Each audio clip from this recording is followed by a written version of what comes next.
Hello and welcome back to Parc Fermé Parlay with Kieran Downey. February is here. The season is on the horizon. The start of the F1 season is on the horizon. I can almost see it. It is car launch month. We've got a whole host of events from the individual teams doing releases of their liveries and the reveals of their cars. F1 75 is this month. And it's so close for Formula One being back. Our beloved Formula One is almost back. And that means it is time to get into our predictions for the 2025 F1 season. Now, this will be somewhat of a two-parter. One will be just some bold predictions, which we're going to be getting into today. And the other is our thoughts and feelings and our prediction for the championship order at the end of the year. Drivers' Championship, that is, from 1 to 21. And I will say 21 because you'll see it in the predictions of this video. So let's crack into predictions. Grab yourself a Diet Coke, let's get into it, babes. Now, we're going to be kicking things off with our rookies. And I'm not going to go through them all because I don't really have predictions for them all. But I'm going to start things off with a rookie will win a Grand Prix in 2025. And I have one in mind that I think is going to do it. Kimi Antonelli. I genuinely believe Kimi Antonelli will win a Grand Prix in his rookie year. There's just something about Kimi and Mercedes that I just feel like he's going to have a fairly decent year. Now, that is not to say that he is not going to have crashes or, problems. He is. It's his rookie year. It's kind of part of the parcel. But I just feel like there's going to be one race where it all just comes together. He has a great quali. He has a great race and he is on the top step of that podium. He has an incredible opportunity going into Mercedes. I also feel like this year, the last year of these regulations, it does feel like Mercedes is kind of figuring out the physics on these ground effect cars. And I do think that the car's not going to be amazing this year. I think it might be similar to 24, where there is moments of greatness with the car, but there's also moments where it just isn't cooperating. And I think that might be just a little bit better this year. I think the car will behave a lot better and the drivers will get a lot more out of the car. I do think it'll be a slightly better year for Mercedes. And I do think that Kimi Antonelli will win a race. What race? I don't know. As much as I'd love to be like, oh, he'll win in Monza or Imola at like one of his home races, I don't think it is going to be that. It would be a brilliant story. A young Italian driver in his rookie year winning a home race. I don't think it'll be that, but nevertheless, he's going to win a race. I'm putting it out there. But yeah, Antonelli wins a Grand Prix. As I said, incredible opportunity for the young Italian. Mercedes seem to be figuring their stuff out. As I said, I don't think it's going to be a perfect year for the Silver Arrows, but I think it'll be a better year than last. And I do think with everything, if it all goes the way I think it might, Antonelli should be able to win a Grand Prix. With that, I do think that Antonelli won't be the only rookie to achieve a podium. I do think we'll see Liam Lawson on a podium. I don't really count him as a rookie. Some people do, some people don't.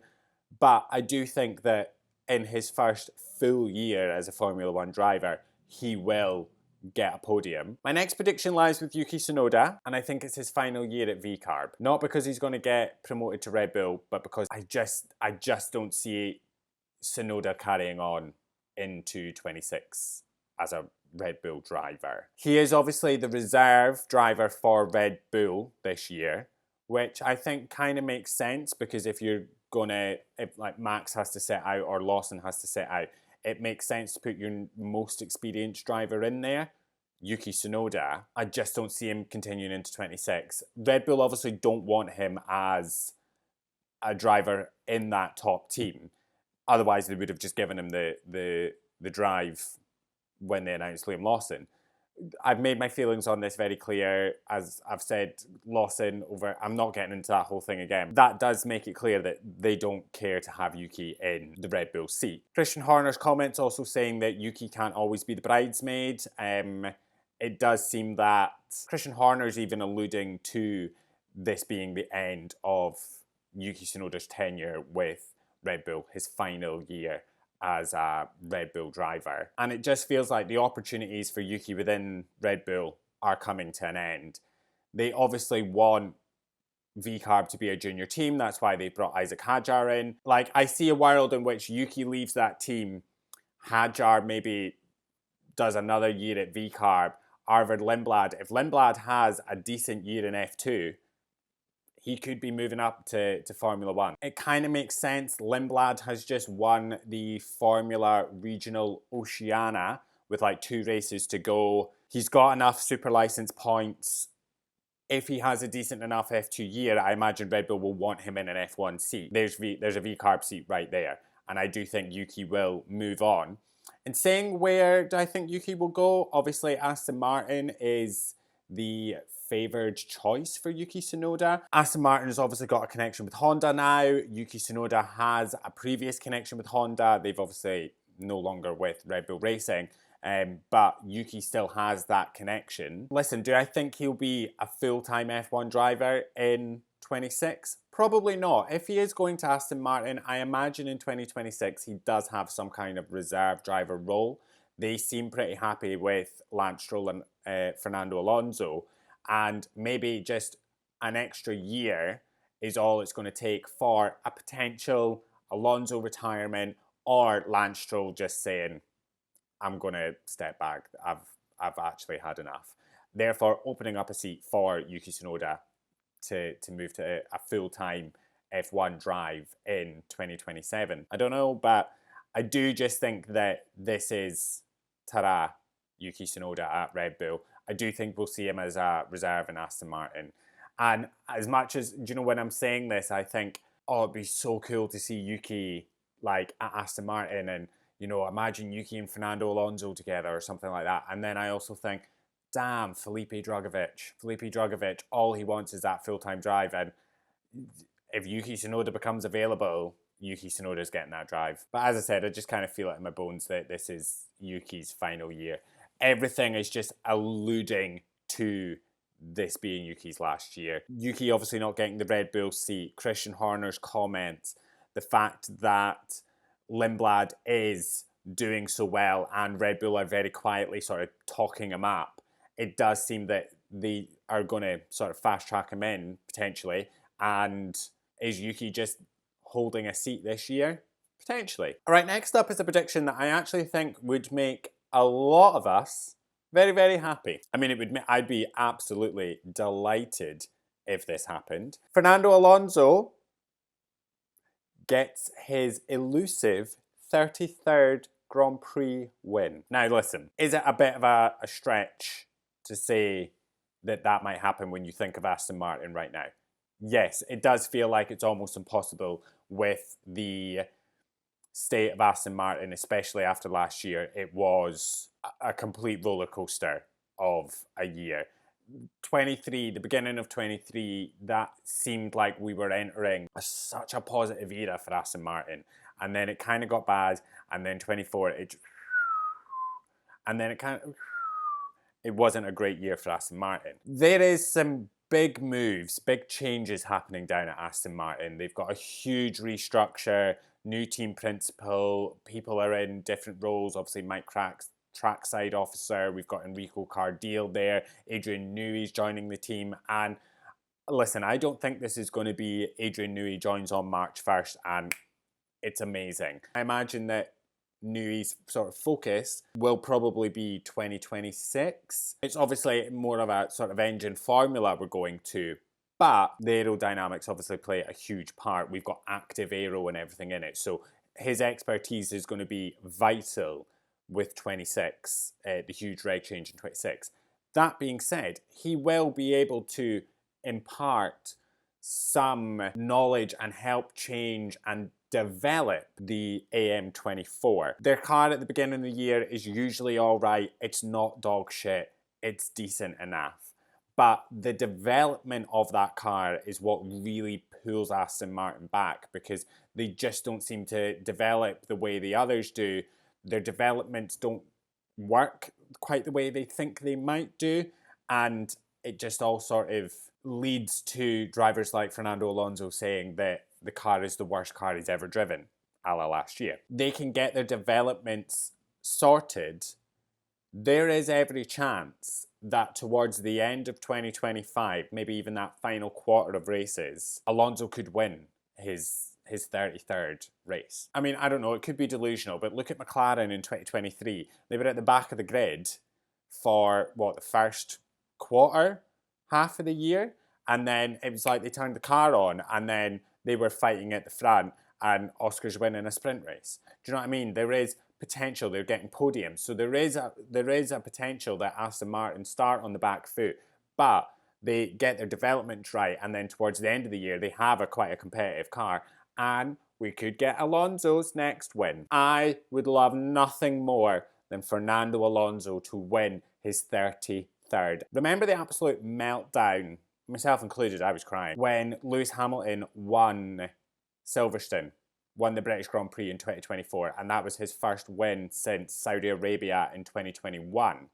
Imagine the chaos and celebration and fanfare if Fernando Alonso won his first race since 2013. Absolute madness. I'm so here for it. I just want him to get his 33rd. I don't care about him winning another championship. I just want him to get his 33rd win. So yeah, I'm locking that in. Fernando Alonso wins his 33rd Grand Prix. And from a quite nice prediction of hopefully Alonso winning to another quite dour prediction, Jack Doohan gets dropped. There is something going on down at Alpine. There seems to be an X on a date on a calendar that if Jack Doohan has not proven himself by then, he's out.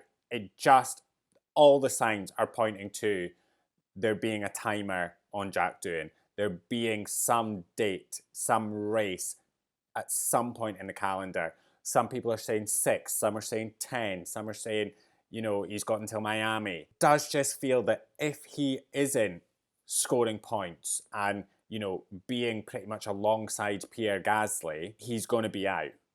And I do believe that they will replace him with Franco Colapinto. All the signs are pointing towards that happening. The fact that Colapinto was even signed to Alpine in the first place, they've already got 2 reserve drivers, Ryo Hirakawa and Paul Aaron. They signed Colapinto. James Vowell starts making comments that it was clear that the only way to get Colapinto onto the grid in 26, maybe even 25, was through Alpine. That's why he released Colapinto from his contract, because Alpine was making a pretty bold promise to get him onto the grid. They're never going to give up Pierre Gasly, let's be honest. Of course it's going to be Jack Doohan.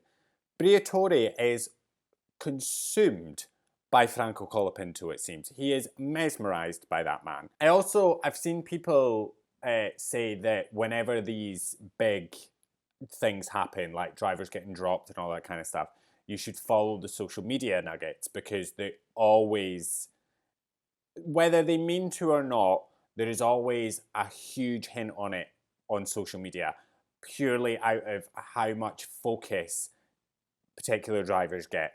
Now, let me tell you something. I've seen a fair bit of Pierre Gasly. I've seen quite a bit of Jack Doohan. Have I seen anything about Ryo Hirakawa? No. I've seen something about his first day. Paul Aaron, seen something about his first day, something about seat fitting. Colapinto, all over Alpine social media. All over it. His first day, seat fittings, drinking mate. There's so much focus on Colapinto. And yes, it is partly a marketing ploy, because he has such a huge fan base that by putting him on the social, you're going to, get the exposure, get the followers, get the engagement, all that kind of stuff. I got it. It is just a very big hint, almost, that Colapinto will be the one to replace Jack Doohan. And I do believe, I don't know whether it'll be 2, 4, 10, 20 races, but at some point throughout the 2025 season, I feel it in my waters, Jack Doohan is getting dropped, Colapinto is taking his place. All right, my next prediction is one that I actually didn't have written down, but it came to me this morning whilst I was having a coffee, and I was like, oh, fantastic. Haas scores a podium. I think it's on the cards.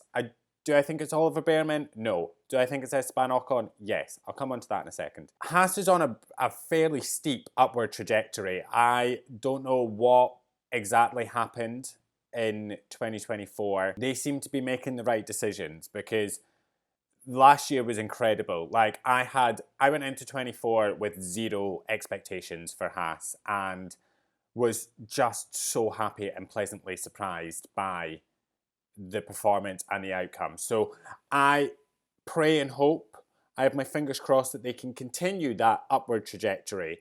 And I do think that it should be a fairly decent year for Haas. I think they've got two very competent, good drivers. We've seen what Oliver Behrman can do. I think he will be scoring points. I do, as I said with Kimi Antonelli, I do think he will have the odd crash. He will have the odd moment. And again, it's his rookie season. That's fine. But I do think he will fairly consistently score points. Esteban Ocon, I think Esti is getting a podium with Haas. He, I think, is quite an underrated driver. He gets a lot of shit. He does make some mental judgment calls, but he is a good driver. He is actually a good driver, and I do genuinely believe that if that car is decent, Esteban should be able to get a podium. I also think that Esteban's judgments may become a bit better. I do think that a change of scenery, a change of team is probably very good for Esteban. Reset, get out the negative headspace and refocus yourself. And I think if that car's decent, he is in a much better place. He has everything to go and fight for the podium. So locking it in, Esti Besti gets a podium with Haas. My next one I think we all pretty much agree on, and it's that the divide between the drivers and the FIA worsens.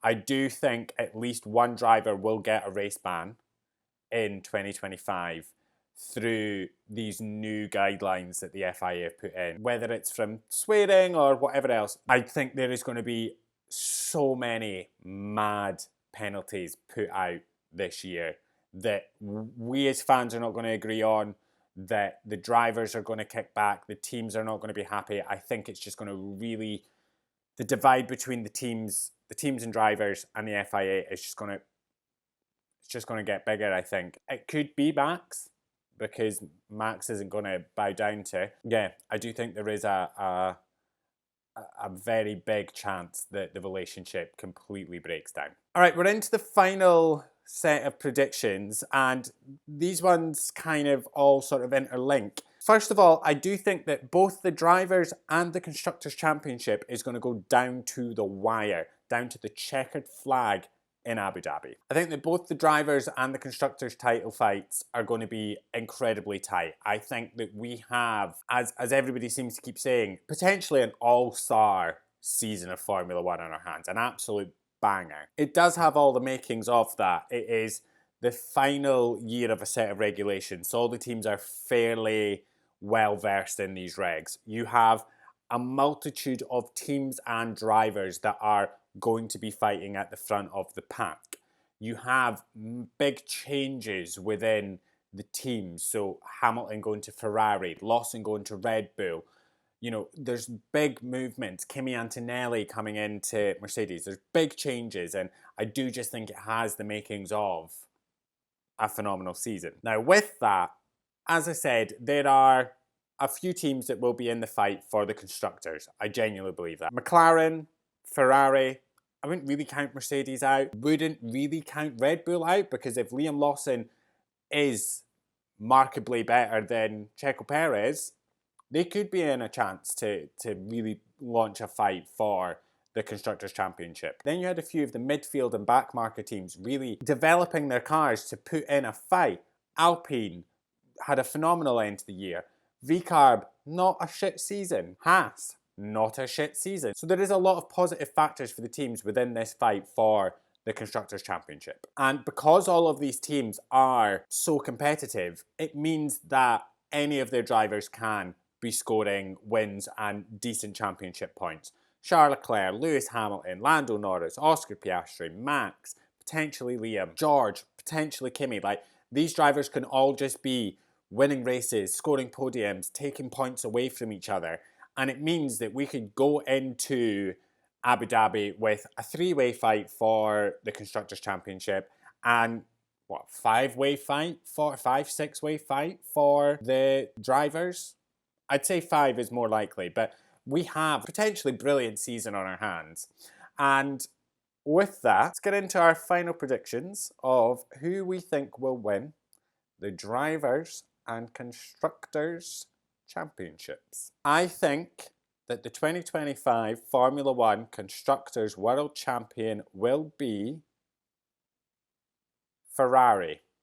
I am nervous for Ferrari, I can't lie, especially because Fred Vasseur came out and said that they're carrying about 1% of 2024's car into 2025. And it does kind of worry me because by the end of 2024, I would say Ferrari probably had the fastest car. Do I think that they should just carry that car forward? No. Am I worried? Yes. I still, I think about that saying that's thrown about all the times where people say, if you're standing still in Formula One, you're going backwards. So am I glad they're making changes to the car? Yes, I am. But I mean, oh God, Ferrari just really worry me all the time, but I just love them so much. I think it's like a trauma bond thing. As much as I am worried, I do have faith. I have faith in Fred Vasseur. I really do. And I do think that since he's taken on the team principal role in the team, Ferrari has been making good changes. They are getting back into form. So I've got high hopes for Ferrari this season. They also have 2 drivers that are incredibly good, incredibly fast, incredibly consistent. How that dynamic works out, I really hope they sort it out before we hit on track. I don't want some version of papaya rules. Do you know what I mean? I don't want scarlet rules. I don't want what happened between Lando and Oscar last year to happen between Lewis and Charles. I also just don't think that would be the case. And I do think that there is an incredible opportunity for Ferrari to go and win the Constructors' Championship this year. I'm putting all my eggs in that basket. Ferrari, the 2025 Formula One Constructors' Champions. And now, finally, my prediction for the 2025 Formula One Drivers' World Champion, Lando Norris. He's got to do it. He has to do it. I actually swayed about whether to put Charles Leclerc on it because Charles Leclerc scored the most amount of points in the final sort of quarter and a bit of the 2024 season. Ferrari was the quickest car. Lando had basically from Miami onwards to sort of really launch a bid and couldn't really get anywhere close to Max. And as much as I kind of sat and I thought Charles Leclerc, Charles Leclerc, Charles Leclerc, it's all looking like it could be Charles Leclerc, I'm putting Lando Norris. I'm genuinely putting Lando Norris. I do think it will be an incredibly tight battle and there is a potential that it could be any one of, like any number of drivers, but I'm going with Lando Norris. He is in the best place out of all the drivers to fully launch a stellar championship bid. The team is off the back of securing the Constructors' title last year. Lando is in the headspace to go and fight for the driver's title. He's looking at it. That's what he's going for next year. And I do just think it's now or never. I kind of just feel that way that if he doesn't win it in 2025, he may never. I might get a lot of hate for that, but I do just think that this is his year. I do think McLaren will be a lot smarter. In last year, they didn't help Lando in his championship fight. They went full focus on the constructors and let the drivers do what they wanted to do, and it backfired. And I think had they been more strategic with it, Lando could have really gotten a lot closer to Max. I think this year that team will be a lot smarter, and I do think that Lando has a very good shot at the driver's title this year. And I'm going to go with Lando. And that is our predictions for the 2025 season. As I said, it has all of the makings of a bloody stellar Formula One season. Like, this could be an all-time classic. When we sort of talk about these classic F1 seasons, this has the makings of an all-time banger. So fingers crossed for that. As I said, we'll be back very soon with our full prediction for the championship order how we think the championship will go by the end of the year. We're also going to be live streaming on TikTok during the F1 75 for our live reactions to all of the new liveries. And we'll be doing a breakdown of our thoughts and feelings on the new liveries as and when they all come out. We obviously have a few individual events. Some of the teams are obviously doing their own sort of livery reveals. Williams is doing theirs on Valentine's Day, February the 14th. We've got the car launch event on February the 18th, the F1 75. Ferrari's launch on February 19th, Aston Martin on February 23rd, Mercedes on February 24th. Nothing from McLaren, Red Bull, Alpine, Haas, Racing Bulls or Sauber. Quite a few of those teams are just going to do the reveal at F1 75 because I imagine we might have had announcement, but maybe not. We will react to all of them in as and when. But that is everything from us. Let us know what your predictions are for the 2025 F1 season in the comments. If you're watching on YouTube, please like and hit that subscribe button. And if you're listening wherever you get your podcasts, please make sure to follow along and follow us on all social media at Parc Fermé Parlay. Enjoy the rest of your day. Love ya. Bye.